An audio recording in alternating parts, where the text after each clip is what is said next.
లో మరి కూటమి ప్రభుత్వం చెప్తుంది. మరి సంబంధిత అధికారులు తమ పని తాను చేసుకుపోతారు. ఎందుకు మీరు గుమ్మడికాయలు దొంగంటే భుజాలు తరుముకుంటున్నారు అని చెప్పి అడుగుతున్నారు. ఏమంటారు మీరు? సరే, లక్ష్మణ్ గారు, మీకు ప్యానల్ ఉన్న పెద్దలకి, ఏఎన్ఎన్ టీవీ న్యూస్ వీక్షకి యాజమాన్యానికి హృదయపూర్వక నమస్కారం అండి. A1 జనార్దన్ రావు, అసలు A1 గా పెట్టింది ఎవరు? జయచందర్ రెడ్డి. A2 గా జనార్దన్ రావు, A3 సురేంద్ర నాయుడు, A2 గా కట్ట రాజు ఉన్నారు కదా, కట్ట రాజు అనుకుంటా కదా A2 గా. వినాలి సార్.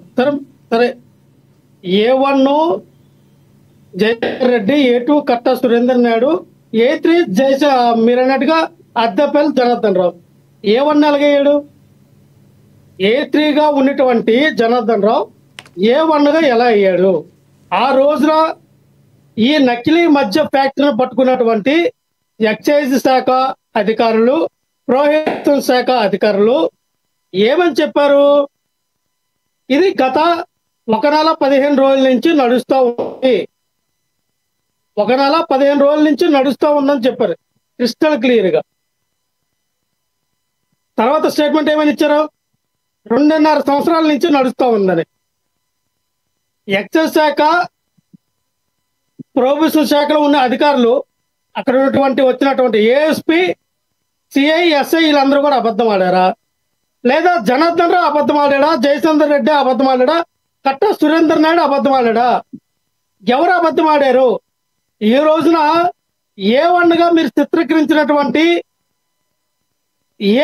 అద్దెపల్లి జనార్దన్ రావు ఏదైతే జోగి రమేష్ గారి పేరు చెప్పారు, జోగి రమేష్ గారే చేపించారు. ఇదంతా కూడా జోగి రమేష్ గారే 5 కోట్ల రూపాయలు ఇన్వెస్ట్మెంట్ చేశాడు. ఆఫ్రికా నుంచి ఈ యొక్క మెటీరియల్ తీసుకొచ్చాడు.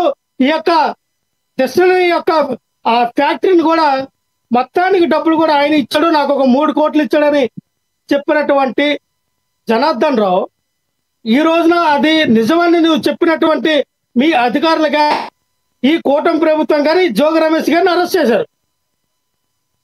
ఇదే జోగి రమేష్ గారు ఈ రోజున తన వాగ్మానం తీసుకొని ఇదే జోగి రమేష్ గారు రేపొద్దున కోర్టులో ప్రొడ్యూస్ చేసినప్పుడు నా వెనకతల నారా చంద్రబాబు నాయుడు గారు ఉన్నారు, నా వెనకతల నారా లోకేష్ గారు ఉన్నారు, కొనదల పవన్ కళ్యాణ్ గారు ఉన్నారు. వీళ్ళ నాకు డబ్బులు ఇచ్చి ఒక 100 కోట్లు ఇచ్చి ఈ రోజున ఈ నకిలీ మద్యం తయారు చేయమన్నారని చెప్పి జోగి రమేష్ గారు ఒకవేళ స్టేట్మెంట్ ఇచ్చారు అనుకోండి, పవన్ కళ్యాణ్ గారిని, నారా లోకేష్ గారిని, చంద్రబాబు నాయుడు గారిని వీళ్ళు జైలు పెడతారా లేదా? లక్ష్మణరావు గారు ఆరోపణ చేయడం వేరు, దాని మీద కంపల్సరీ విట్నెస్ అనేది ఉండాలి. 100 కోట్లు ఇచ్చారంటే ఆ 100 కోట్లు ఎక్కడికి వెళ్ళి ఎక్కడి నుంచి వచ్చింది దానికి కూడా సమాధానం చెప్పాల్సి ఉంటుంది కదా. మీరు కూడా చిన్నపిల్లలా చెప్తే కూడా ఉండాలి కదా. జోగి రమేష్ గారు చేయించారని కానీ, జోగి రమేష్ గారు ఈ నకిలీ మద్యం ఫ్యాక్టరీ పెట్టారని కానీ, డబ్బులు ఇచ్చారని కానీ మీ దగ్గర ఉన్నటువంటి ఎవిడెన్స్ ఏంటి? అథెంటికేషన్ ఏంటి? ప్రూఫ్స్ ఏంటి? ఏ ప్రామాణికంగా జోగి రమేష్ ని మీరు అరెస్ట్ చేశారు? మీ దగ్గర ఉన్నటువంటి ఆధారాలు ఏంటి? మీ దగ్గర ఉన్నటువంటి ప్రూఫ్స్ ఏంటి? ఏ ప్రామాణికం?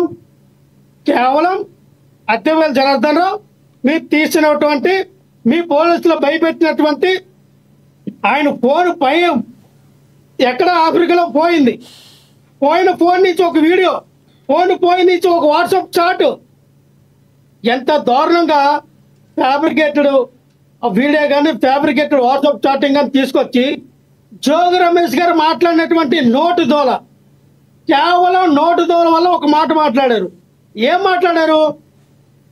ఆయన ఇబ్రహీంపట్నం వెళ్ళి అక్కడ 150 క్యానల్లో ఉన్నటువంటి క్యారమల్ స్పిరిట్, 30 ఏళ్ళ పైగా ఉన్నటువంటి మద్యం క్వార్టర్ బాటిల్లు, 250 బాక్సుల్లో ఉన్నటువంటి మద్యం క్వార్టర్లు, ఇవన్నీ కూడా point to point, pin to pin ఆయన చూపిస్తే ఆ రోజున ఆయన నోటుదోలకు యాదృచ్ఛికమో లేదా ఏదో రకంగా మాట్లాడిన మాట ఏంటంటే, అది అటు తిరిగి ఇటు తిరిగి చుట్టూ రేపొద్దున నా వైపు తిప్పొచ్చు, ఎందుకంటే ఇబ్రహీంపట్నం అనేది మైలవరం నియోజకవర్గానికి సంబంధించింది.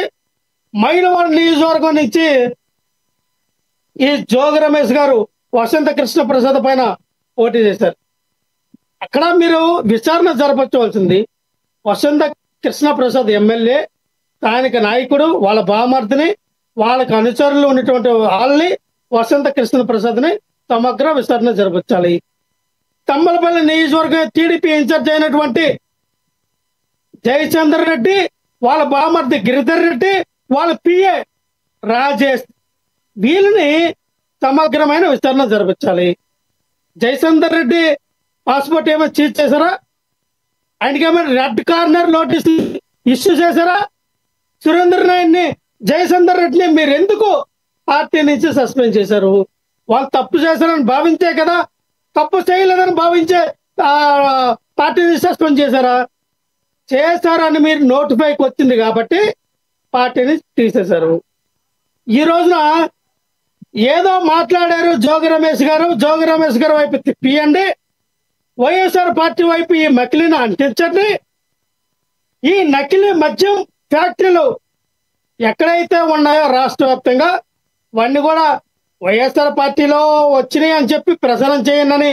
మీకున్నటువంటి కుల మీడియా, ఈనాడు కానీ, ఆంధ్రజ్యోతి కానీ, మహాన్యూస్ కానీ, టీవీ5 కానీ, ఇటువంటి కుల సంఘాలు కడపత్రికలైనటువంటి మీడియా ఛానళ్ళు పేపర్ల ద్వారా ప్రసారం చేశారు. ఈరోజు ఏమైంది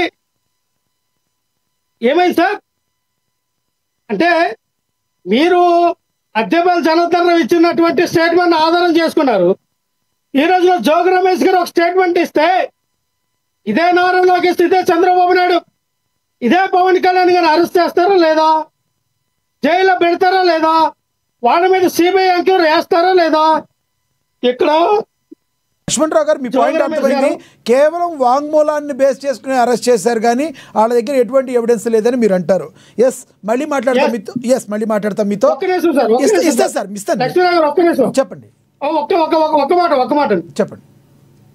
జోగి రమేష్ గారు ఆయన ఈ యొక్క అక్రమ మద్యం కేసుని, నకిలీ ఫ్యాక్టరీని సమగ్ర విచారణ జరిపించాలని చెప్పి సిబిఐ వాళ్ళకి ఆయన ఒక కంప్లైంట్ ఇవ్వడం జరిగింది.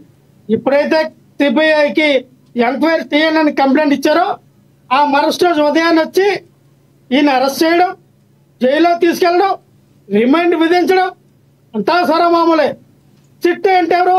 మనం కూర్చుంటుంది, మనం నిలబడంతే నిలబడింది. అటువంటి స్థితిని ఏర్పాటు చేయడం